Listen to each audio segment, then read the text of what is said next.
নমস্কাৰ প্ৰিয় দৰ্শকসকল চাবলৈ আৰম্ভ কৰিছে আসাম লাইভ 7 আৰু ষ্টুডিঅ'ত মই বিকাশ। প্ৰিয় দৰ্শকসকল আজি আমি আপোনালোকক উপেক্ষা বঞ্চনা অৱহেলাই কোঙা কৰা চকুলো নিগৰুৱা দুগৰাকী দুৰ্ভগীয়া মালতীৰ কথা ক'ব বিচাৰিছো। এগৰাকী আমগুৰিৰ মালতী গগৈ আৰু আনগৰাকী ডিগবৈ মালতী দেৱনাথ। প্ৰিয় দৰ্শকসকল আমগুৰিৰ মালতী গগৈয়ে যাপন কৰে নিহংগ জীৱন আৰু ডিগবৈ মালতী দেৱনাথে যাপন কৰে ৰাস্তাই পদূলিয়ে পথাচাৰীৰ পৰা পোৱা এটকা দুটকা সহযোগেৰে। কিন্তু এইসকল দুৰ্ভগীয়া মহিলাৰ ওপৰত চকু নপৰে জনপ্ৰতিনিধিসকলৰ। আজি আমি আপোনালোকক যি দুটা দৃশ্য দেখুৱাবলৈ আগবাঢ়িছো এই দৃশ্য দেখাৰ পিছত আপোনালোকে ক'ব হাই জনপ্ৰতিনিধি, ধিক জনপ্ৰতিনিধি। এবাৰ হ'লেও আপোনালোকে ভাবিবলৈ বাধ্য হ'ব মহাত্মা গান্ধীৰ সপোনৰ পঞ্চায়তী ৰাজ ব্যৱস্থা কবৰস্থ কৰা এইসকল জনপ্ৰতিনিধিৰ হাতত জনতাৰ স্বাৰ্থ কিমান সুৰক্ষিত। আমি প্ৰথমে দেখুৱাব বিচাৰিছো দুৰ্ভগীয়া আমগুৰি দেওৰজা গাঁও পঞ্চায়তৰ মালতী গগৈৰ সেই বক্তব্য চাওঁ আহক। মহোদয় ছাৰ, মই এগৰাকী বিধৱা মহিলা।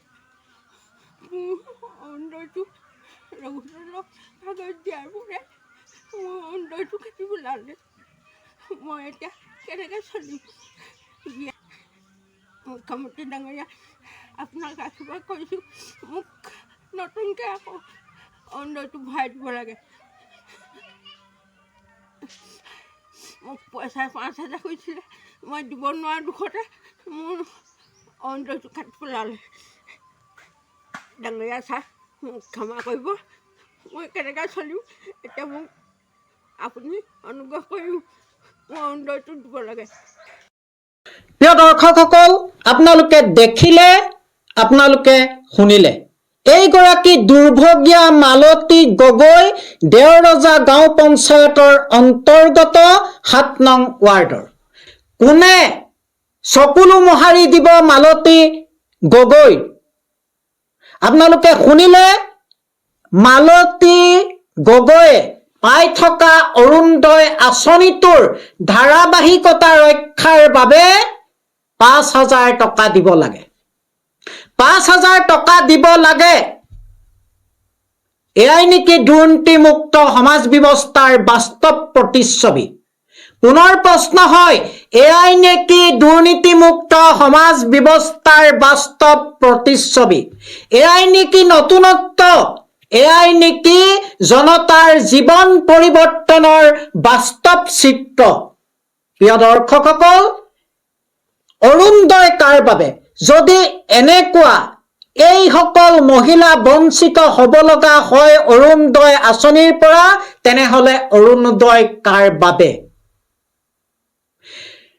মন্ত্ৰী MLA আহিলে কাষত থিয় দি হাততালি মাৰি থকা সকলৰ দৃষ্টিত নপৰে এইসকল দুৰ্ভগীয়া মহিলা।